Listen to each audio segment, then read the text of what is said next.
He has, he has, he has longed and increased your weather. He said he's giving you more time. Y'all pray for me. Don't miss the opportunity to be here this weekend. Sometime how you start is how you finish. And tonight is a kind of precursor to this weekend. Really, seriously, you'll see me in a different style. This is about as loud as I'll get. There's so much I got to give you. It kind of starts tonight. Tonight is a kind of precursor to what God is saying to you through me. You got to catch it. Matter of fact, let's just start by looking at Proverbs 4. Do you have it? Proverbs 4, verse 25. Solomon begins by saying, verse 20 through 22, my child, pay attention to what I say. Listen carefully to my words. Don't lose sight of them. Let them penetrate deep in your heart, for they bring life and healing. Peep that. They bring life to those who find them and healing. Look what Solomon says to his son in context, his literal son. Solomon talking to his son. God bless you, Solomon. That's your context. This is mine. I'm talking to the spiritual children of the word church, or at least those that call me your spiritual leader, mentor, pastor, spiritual father, however you see me. I feel like Solomon. I have an analogous sentiment. Listen to me. Pay attention to me starting tonight, this weekend, every Wednesday. I'm serious. I was just telling the downtown campus, thousands of people listen to me every weekend, and very seldom do I see a head down. That's crazy in light of social media and gadgets. Today, you can be at a movie, you can be at a play. Somebody's always looking down. 90% of people never look down when I'm talking unless they're jotting down something I say. I give God praise for that. See, today, you have to preach fast and preach good because even grandma got a phone. And you got 5 minutes not to be boring, and the millennials are gone. They're on Snapchat, Instagram, they're gone. They're looking at anything because you're not holding their attention. What I love about this congregation is that you pay attention. You see, you didn't come tonight. There are young people here that could be at a club for straight up. You could be any place. It's New Year's. Stuff is jumping off everywhere. And you came to church. Why? Because you came to pay attention. Put it back up there. I want them to see this verse again. Verses 20 through 22 says, pay attention. Don't lose sight of them. Let them penetrate deep in your heart, for they bring life. See, I came to speak life through God's words. Pay attention. When you walk up in here, tell whoever you with, listen, I kick it, I laugh, and when I come here, I come to pay attention to him. Whatever God has to say through him to me. I have a master's degree, but I need to pay attention. I'm married, but I need to pay attention. I'm single. I'm a millennial. I'm old enough to be his mother, but I need to pay attention. Because whatever God got to say, I am at least one of the partners in your life. Everybody needs some partners to get you to where God is taking you. Hopefully your spouse is one, spiritual people in your life, spiritual family members, prayer partners. Hopefully I'm at least one. How in the world? If I'm your pastor, throw your hand up. I know we have visitors, but if I'm your pastor, then God has put me in your life to do my little part, and my part is to speak his word. When you walk in here, seriously, this is not the time to talk to nobody. This is not the time to go to the bathroom with nobody. Tell somebody, go pee by yourself. I got to hear. No, I ain't going to the bathroom with you. I need to hear what this man has to say. So notice what Solomon says, and it sets the context and the framework for where I'm going. Solomon says, pay attention to my words. So he grabs his child's attention and says, I'm about to drop something on you that's going to bless your life. Pay attention to me. Yeah, I'm teaching my ministers now how to get up here and move the crowd. Ask the Holy Spirit to guide you. Have some presence about yourself. Be prayed up, because when you get up on that stage, you don't need everybody drifting. You need everybody to pay attention, because every time I stand up here, it's an emergency. I don't have any weekends or Wednesdays to waste. It's an emergency. Tonight is an emergency. I got about 200 pastors that trust me to be their pastor all across this country. I sent them a phone tree. I sent them a text today and said, kings don't clown and clowns don't become kings. I said, I know you're excited. Your church will be packed tonight. California, Detroit, the Carolinas, Alabama, all over the world. I said, don't get up and clown. You'll have a great crowd tonight. Say something with substance. So when you get in your bed, you can say, they ate something tonight. They became better. So Solomon then tells him what he has to tell him. I want to give you 3 things tonight. Get your pen ready. Get your phone ready, because I'm just going to drop 3 things on you if you want to have a Sweet 16. That's my series. It starts tonight. My series is called Sweet 16. I'll start it tonight. I'll pick it up this weekend. All January, most of February. Sweet 16. How do you have a Sweet 16? Look what it says. Here's what it does. It begins right there in verse 23. Guard your heart above all else, for it determines the course of your life. Everybody holler, guard your heart.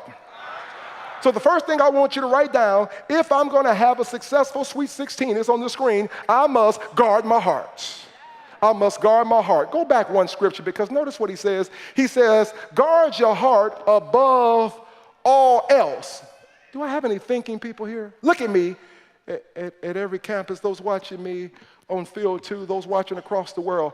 If Solomon says above all else, that would capture my attention.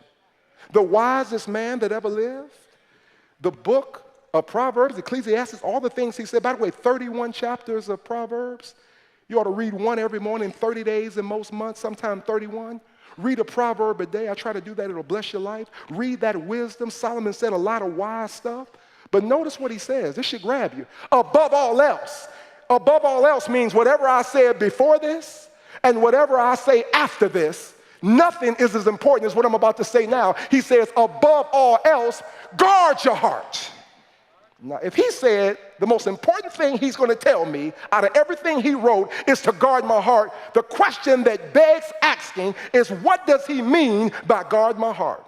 Come here, singles. Is he talking about don't let no fool up in my bed that turns my mind out but no good for me? Be careful with letting brothers in your life and dating sisters and letting people in too quickly. There's some truth in that, but that's not what Solomon is saying. No, it has more depth than that. Heart Hebraically. I can't believe all y'all looking at me. Thank you.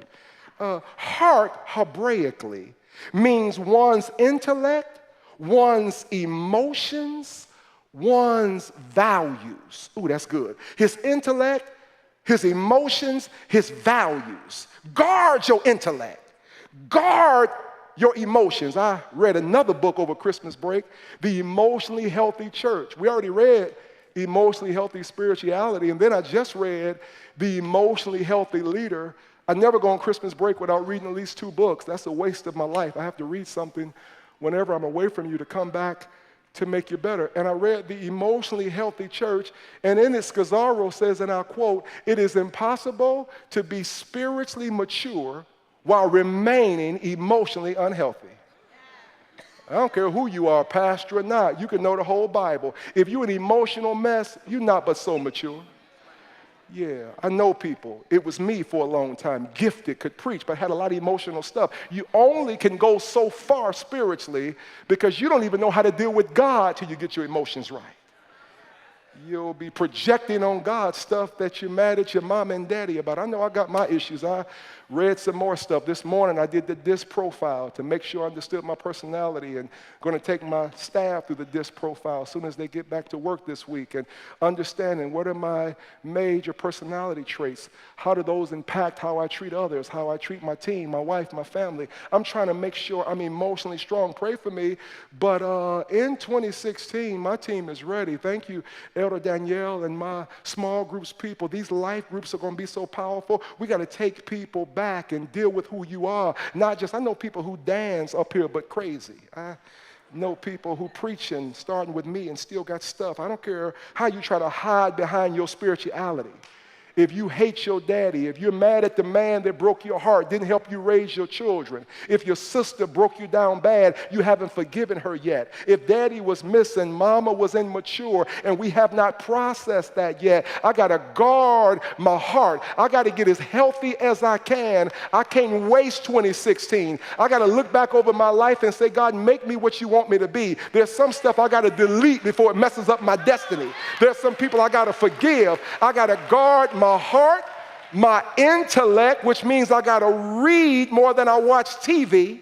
I got to talk to some smart people. Lean on somebody, say, don't have all dumb friends. Go ahead, tell somebody. Say, I know some of them dumb, but have a couple people that push you intellectually. Come to a church that pushes you to think. And then your values. You know, Lady Vernon and I, all married people, throw your hands up right quick. Every married couple, and vacation sometimes is where it happens for us, because sometimes you're running around during the year, but you're stuck on vacation. You got to deal with stuff. You can't run to work. You can't run and take the kids to school. You're on vacation. You got to deal. And we had a chance to deal, and every couple needs to have what I call one of those come to Jesus conversations, Well, we're going to be here a couple hours. I'm going to do a lot of listening, and then I'm going to do a lot of talking, and we were talking about our values.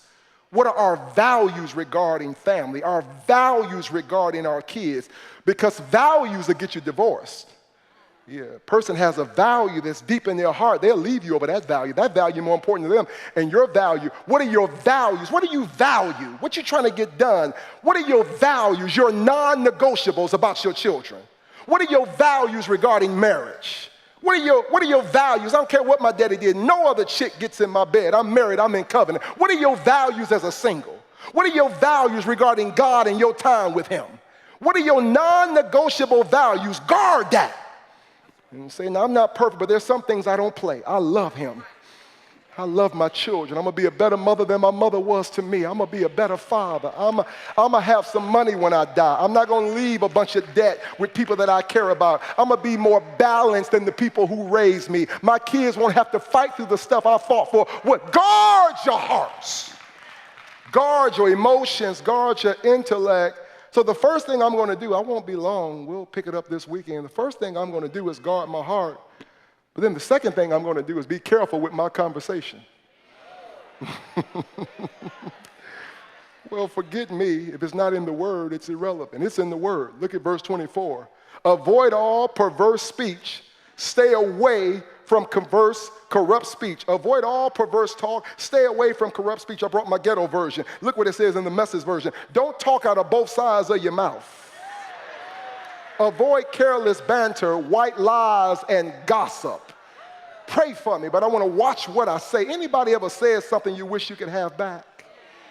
You got to guard your mouth in 2016. Lord, help me not to say anything that I'll regret. Lord, help me to be careful with my kids even when I have to get on them. Help me to say everything. I like what Paul says in Ephesians 4. Let every word that proceeded out of your mouth, it's right there on the screen, let no unwholesome word proceed from your mouth, but only such a word that is good for edification, that it might bring grace to those that hear. Peep this. Every time you talk, people should feel God's grace. Every time you talk, have I blown that before? Have you blown that before? Lord, let people feel the grace of God. To edify means to build up, which means whenever I talk to you, you should build me up. You should never tear me down. It doesn't mean you shouldn't speak truth to me, but even when you speak truth, don't cuss out.